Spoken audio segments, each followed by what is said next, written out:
I bought this thing with 4,000 miles on it, Okay. and I was told that because it had so many less miles on it, the manufacturer would extend it to me. But plus, Only lasts for a year. right, and I had come in within that year. But what's wrong about it is I have done due diligence coming in before these warranties ran out, being told no, no, no. And now I'm the one that has to pay for it. 6 years of fighting, frustration, and feeling like we were constantly being strung along. We thought we were buying the dream, the freedom of the open road and the adventure of the RV life. Instead, we bought a nightmare. This isn't just about bad service or a few isolated incidents. This is about a pattern, a system that seems designed to take your money and leave you high and dry. Get ready because what you're about to hear might just change how you look at the RV industry forever.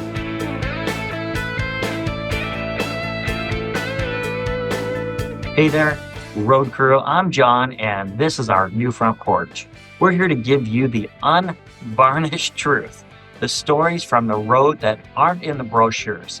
Today, we're pulling back the curtain on something we've experienced for a long time, something that cost us thousands of dollars, countless of hours, and frustration, and frankly, a lot of emotional energy. We're talking about Camping World. This isn't some quick hit piece. This is the culmination of years of our real life interactions, from the sales floor to the service bay, and even as an employee. If you're a new RVer thinking about buying or even a seasoned pro, this story will resonate. We're going to break down every painful step of our journey, connect the dots, and show you exactly what we learned the hard way. When it comes to manufacturing warranties and extended warranties, this is what we've learned. Our promise to you by the end of this video, you'll be armed with the knowledge to potentially avoid some of the biggest pitfalls in the RV world. This is our $100,000 video on how not to get ripped off. Plus, stay tuned until the end. You'll be shocked by what we've learned. Let's go all the way back 6 years ago. We were wide open, excited, purchasing our very first Forest River fifth wheel from Camping World in Forest Lake, Minnesota. It was a huge step for us, the start of a new chapter. Being completely newbies to the RVing world, we listened to the finance department when they strongly pushed the extended warranty. They painted it as this absolutely peace of mind, a shield against all unforeseen problems. And we bought it, hook, line, and sinker. We generally thought we would be making a smart investment to protect our adventure. Since this was our first camper for our retirement, we went into Camping World in Forest Lake and explained that we planned to travel full time in the winter months. So we only wanted to look at fifth wheels that were considered all season campers. So after finding the correct camper, I noticed that it did not have the typical sticker near the door that you would normally see for this. He assured me that it was and that this was a new model and they didn't have time to put the sticker on the camper. So we got to southern Arizona that year and had a blizzard with the camper freezing up. I called the service department at Camping World asking if I had to turn something on to keep the tanks from freezing. He informed us that our camper was not an all season camper. People, within the first year, our dream started to leak. Literally, every time it rained, water streamed through the windows. It wasn't a drip. It was a constant, annoying trickle, soaking the window sills, making us worried about long-term damage. We painstakingly documented everything, took photos, called Camping World Service Department. I remember the call clearly. I explained the issue, feeling confident that our expensive warranty would kick in. They told me to bring it in. So I hauled the camper down to the service center. I sat down with the woman at the service desk, explaining the water intrusion. She looked at me and said, "Your claim for service is denied. I was floored, denied, but I have an extended warranty. Then came the kicker. You should have purchased your warranty through Sam's Club. I sat there stunned. They sold me the warranty, and now they were telling me it was useless, that I bought from the wrong warranty company. The feeling of being immediately dismissed or having bought something worthless was incredibly frustrating. I felt completely duped. What choice did I have?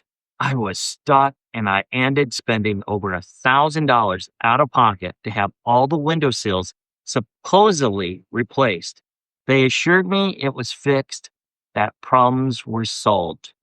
Fast forward to the next rainstorm, same problem, the windows leaked. Even after Camping World had just replaced the sills, it was maddening.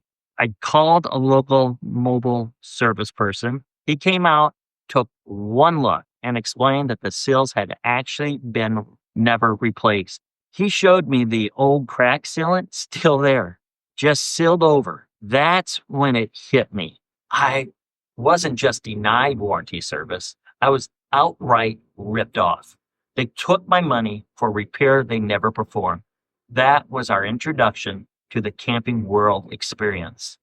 2 years later, I retired. I had the YouTube channel, a passion for RVing, and a desire to learn more about the industry. I thought, what better way than to work part time at Camping World, specifically the Brainerd, Minnesota location. I genuinely believed it would be a win win. I'd gain invaluable knowledge, earn some extra cash, and it would give me unique content for you, our viewers. The first summer was fantastic. I learned a lot, met some great people, and the store manager was understanding. She even allowed me to have my service dog, Jazz, with me during work hours. That freedom, that positive environment made me think I found a good spot. Because that first summer was so great, I decided to do it again. But during that second summer, a new opportunity arose.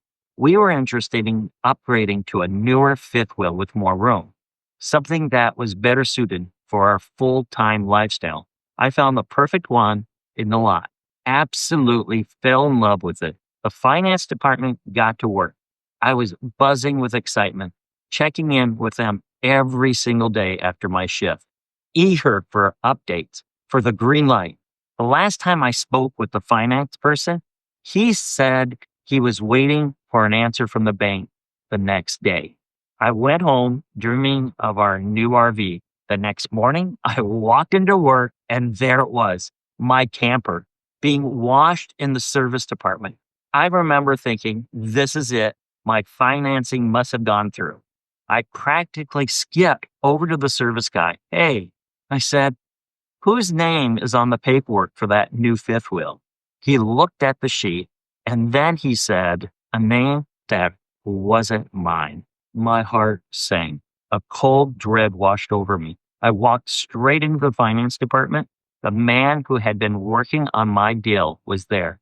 I looked him dead in the eye. Why? I asked, my voice barely steady.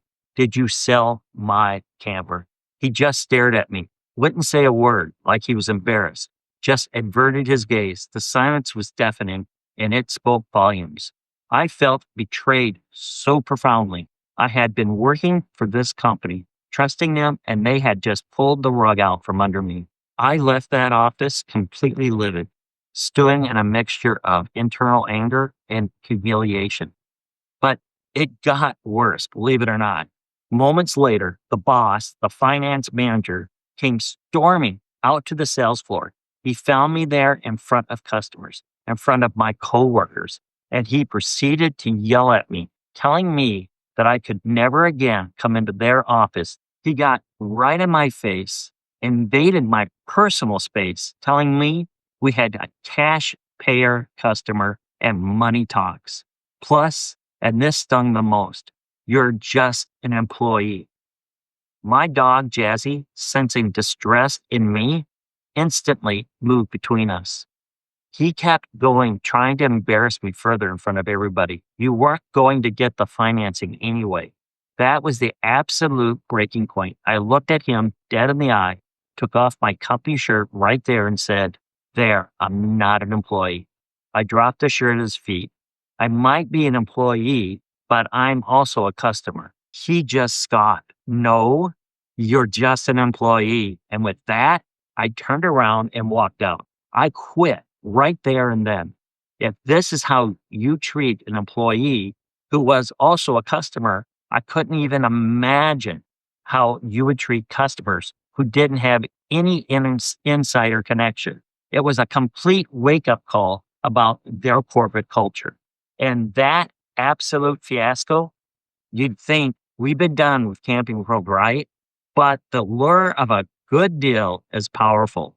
Later that fall, I noticed a great deal on a Forest River Class A motorhome at the Camping World in Little Falls, Minnesota. This dealership had once been Hilmerson RV, where I previously purchased three other campers, and I knew the salesman well. I thought, okay, this is different. This is a local connection. Maybe this will be a better experience.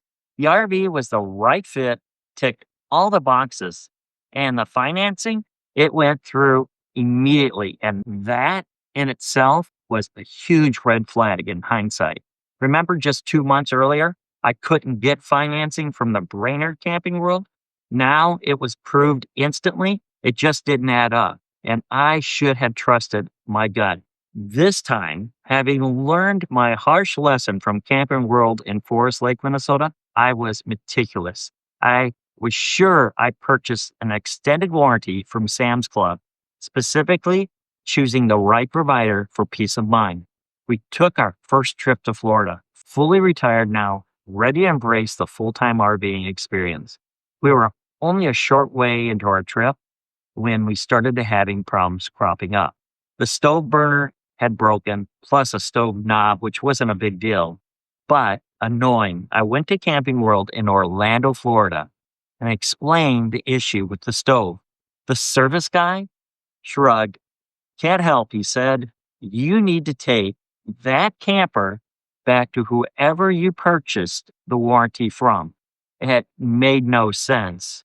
I had purchased this from Camping World, and Camping World is telling me to take it to Camping World. I had the paperwork right there. He had no interest in helping, no desire to even look at the problem.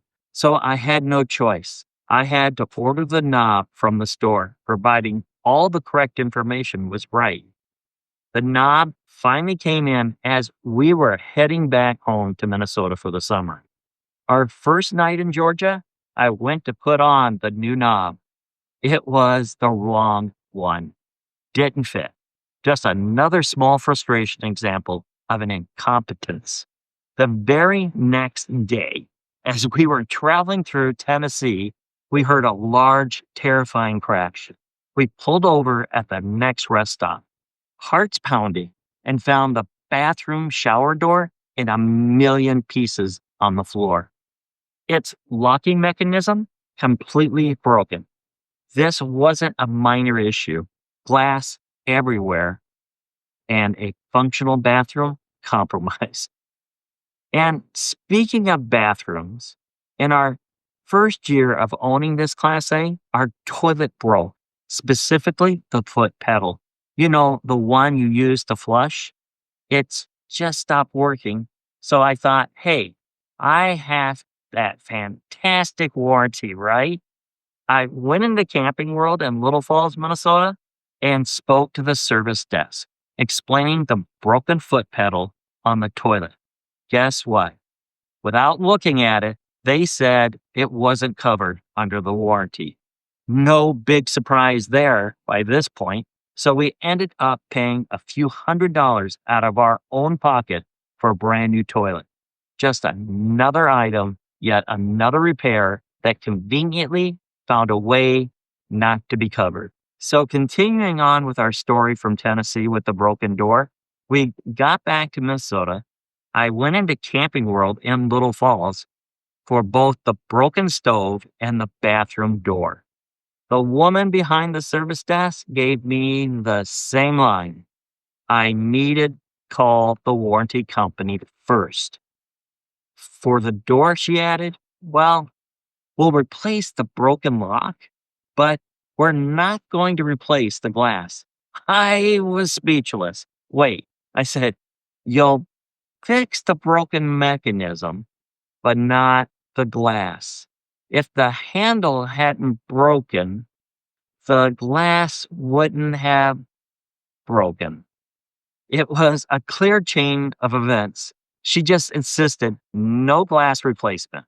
I ended up fixing it myself. So much for the extended warranty. It felt like they were actively trying to avoid honoring any part of it.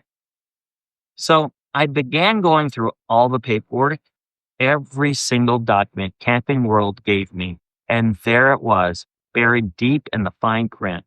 I needed to get a quote from a repair shop first, then call the warranty company. I called Camping World again, spoke with the same woman, explained what I'd read, and her response was, it's easier if you call them first to receive approval than if we do it. Easier for who?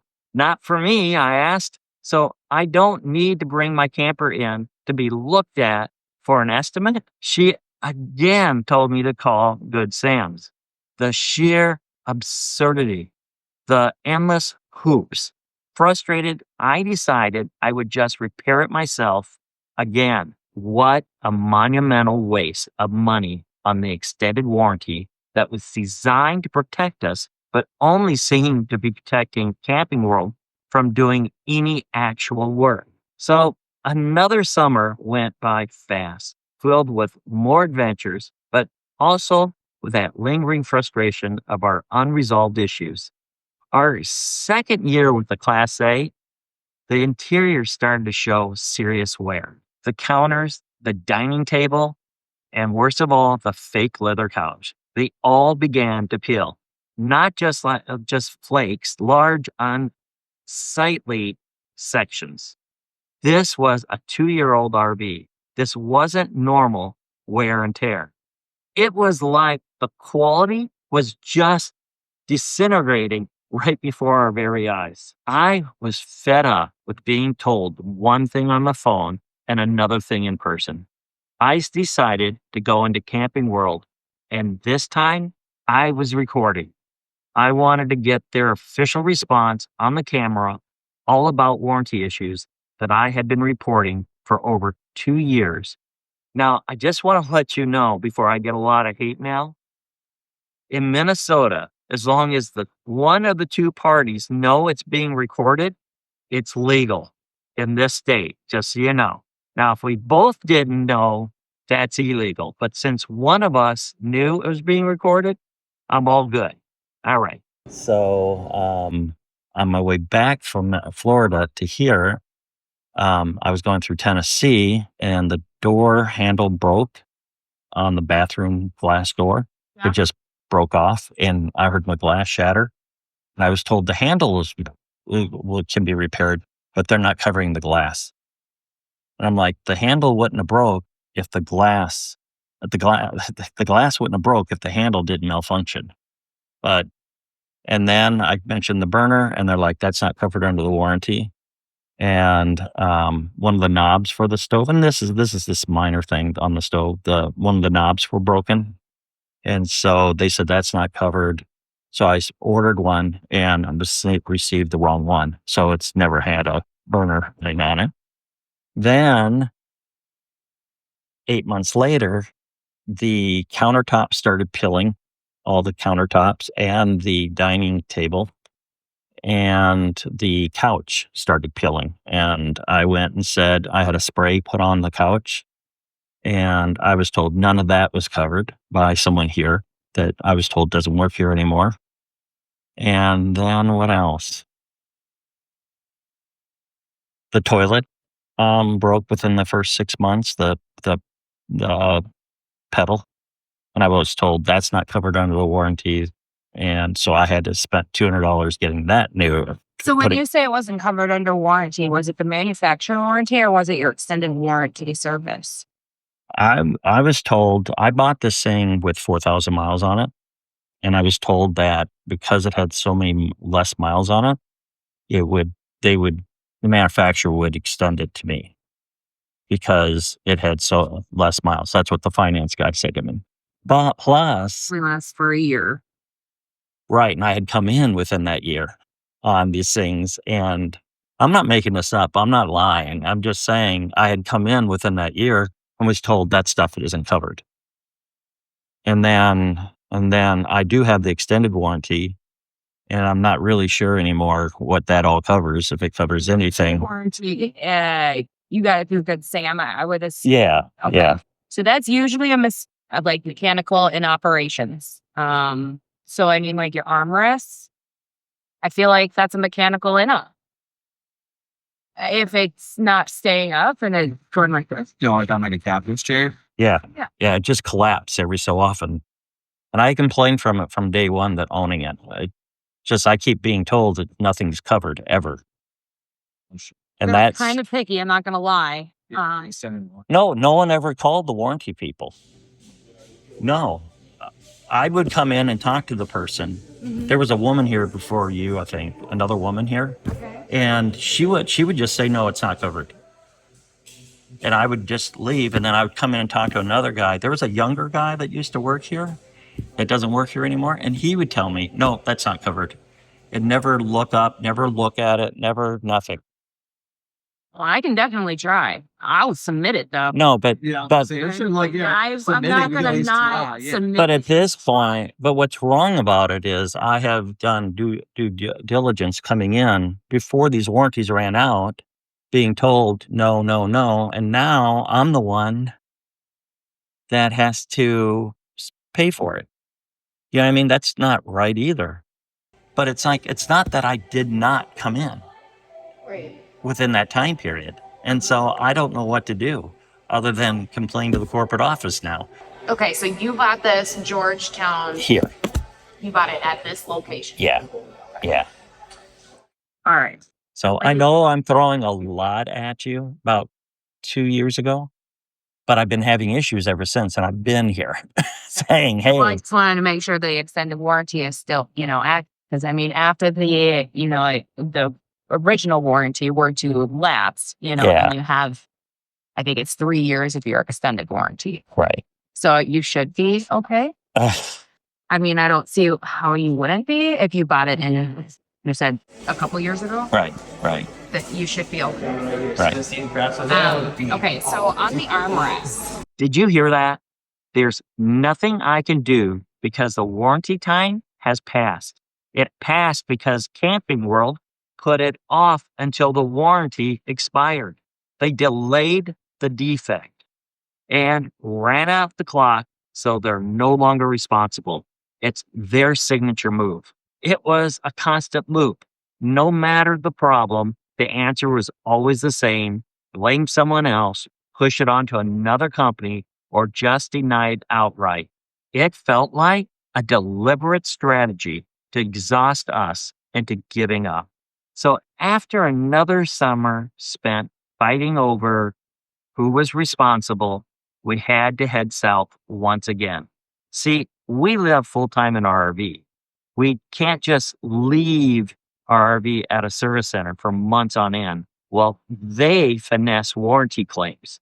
If they fiddle around long enough for 6 months, we're literally homeless. We had reservations for RV resorts, places to be. It shouldn't be this difficult. It felt like they were using our transient lifestyle against us. And terrifying thought began to creep in. Maybe that's their plan. By our third winter, with the Class A and Camping World refusing to work with us to get any of these warranty issues fixed, we were running out of time. And maybe that's the plan.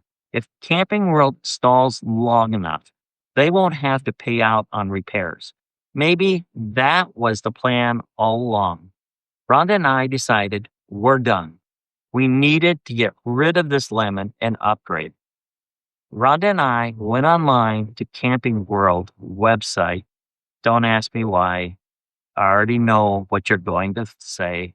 but we just wanted to see what the current value of our RV was. And we knew we didn't have to talk to anybody online. We thought. Hours later, someone from Camping World in Little Falls, Minnesota called. They had seen that we had requested our Class A current value. I explained to the woman that we would be interested in trading it during the spring months when we get back to Minnesota. I made it very clear we wanted to wait until we returned, which was about 3 months. We were not ready. A few days later, a salesman calls me. He immediately said he was told I wanted to trade in my RV. Again, I patiently told him I would not be interested until I returned to Minnesota. For the next month, and it was relentless, I would receive emails twice a week about RVs, plus phone calls once a week. I kept explaining politely but firmly that I was not interested until I get back. But the emails continued, the calls persisted. It felt like a coordinated assault. When I finally did get back to Minnesota, I visited the salesman in person, thinking, hey, a face to face would clarify things. I told him what I was looking for, but I also told him I wouldn't be ready for months. Still, the emails about RVs that I wasn't even interested in kept coming. It was like they weren't listening to a word I said. And then, in the midst of all of this, something truly devastating happened. My 87-year-old mother had been battling Alzheimer's, passed away. It was profoundly difficult. The salesman called again, and I explained with a much composure as I could muster that I needed to get through the funeral and deal with this immense grief, and I would let him know when to start looking.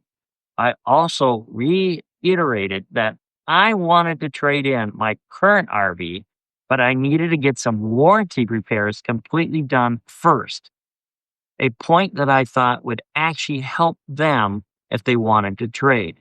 Guess what? The very next week, I started receiving emails and phone calls from the salesman again. Relentless. I continued to tell this guy that I needed to deal with my mother's death first, that I would let him know when I was ready. It was as if I was just a number, a potential commission, and my personal tragedy meant absolutely nothing to him. This was the moment I realized just how deeply ingrained this profit over people mentality truly was at Camping World. Between dealing with my mother's death, the ongoing unresolved issues with the service department, and these relentless, insensitive salesmen, I finally reached my breaking point. I decided to take it to the top. I called Camping World headquarters with a formal complaint. I spent a good amount of time on the phone detailing every single interaction, every denial, every moment of disrespect. The woman took the complaint, sounded sympathetic enough, and assured me someone important would call me back in 1 to 2 days. A glimmer of hope, maybe, perhaps, maybe. Well, after everything I had been through, I didn't have a lot of hope. And guess what? It's been 4 days now. Not a single call, not a follow up, nothing. It felt like another brick wall, another broken promise. And I felt dismissed once again by the very entity that was supposed to oversee their operation. So I called the corporate office once again, explained the situation, explained the previous complaint, and spoke with a different woman who once again assured me they would call. But by this point, I had started digging online, looking at reviews, looking at YouTube videos, and what I found, it painted a very grim picture. Countless stories from people just like us reporting similar issues, similar runabouts, similar frustrations. My hope dwindled even further. It's been another 2 days since that last call. Still nothing. It it looks like they love to take our money, but it comes to fixing RVs, to honoring their word, to even calling back to acknowledge a complaint. No, not so much. If I hear something, if by a miracle they decide to engage, I'll update you down the road. But honestly, my faith in Camping World, in their system, in their integrity is completely shattered. This isn't just about money, it's about trust. And it's about how a company treats its customers, even its employees. And in our experience, the answer is not good. So remember I was going to update you? Well, before I could even get this video done, which brings us to today, after 2.5 years of these unresolved issues, we finally got our RV motorhome to be looked at Camping World in Little Falls. We thought, okay, let's give this one last official try. And this is what shocked us the most. This is the part they absolutely do not want you to know up front. This is the shocking lesson that we promised you at the beginning of this video. Right now, they're going to be billed externally to you. Okay? Each line is a half an hour diet. Okay. Well, once they look at it, they tell me what the issue is, and then I submit your extended warranty. Sorry, they're going to approve or not approve. Okay. Okay. So that half an hour, so say, on the arm wrestling, okay? Yeah. They're going to take that half an hour, they're going to look at it, they're going to write it up, they're going to tell me what the fix is, Okay. and everything else. When I submit it over for extended warranty, if they for some reason deny it, I would give you a call. I would let you know. I'm not gonna move forward Okay. or anything like that. I would let you know, hey, they're telling you that they're not going to go ahead and do this. So that initial half an hour that is charged to you, because we have to charge somebody to look at the issue. Okay. So meaning if they didn't fix anything, what would I pay? So right now, just for the diag of all these lines, if for some reason they don't cover any of that, you're looking at like $507 Just to look at it. just to go in there, look at it, come out with the issue and how to fix it. That's without parts. And So, and that's not the deductible. That's not even the deductible because it's not under the warranty. Right. This is just if for some reason I go in and I contact your extended warranty and they come back and they don't want to do any of that, that's what that's what the tech has done in work. So Jazz and I just got done getting hosed. I mean, having the RV looked at. So nobody actually comes and looks at the camper. They actually tell me to give them a list of the things. Then they charge me just to look at the 6 things that should be covered under the warranty. And then they said, if it is covered under the warranty, then I'm not charged that. I'm just charged the deductible, which is in our contract. So what they're saying is, for the last 2 years, I've been fighting them on this to have it looked at, and that now I have to pay them to look at it.